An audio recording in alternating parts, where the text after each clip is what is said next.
बालेन्द्र शाह। नेपालको सार्वभौम सत्ता र राजकीय सत्ता नेपालको सार्वभौम सत्ता र राजकीय सत्ता नेपाली जनतामा निहित रहेको नेपाली जनतामा निहित रहेको नेपालको संविधान प्रति पूर्ण वफादार रही सत्यनिष्ठापूर्वक प्रतिज्ञा गर्दै ईश्वर देश र जनताको नाममा शपथ लिन्छु कि प्रधानमन्त्री पदको जिम्मेवारी प्रचलित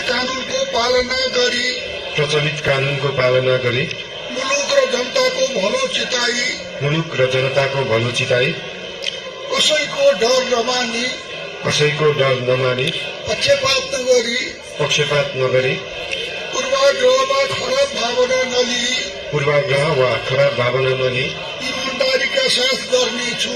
ईमानदारीका साथ गर्नेछु र आफ्नो कर्तव्य पालनाको सिलसिलामा आफूलाई जानकारीमा आएको कुरा म पदमा बहाल रहँदा वा नरहँदा जुनसुकै अवस्थामा पनि प्रचलित कानूनको पालना गर्दा बाहेक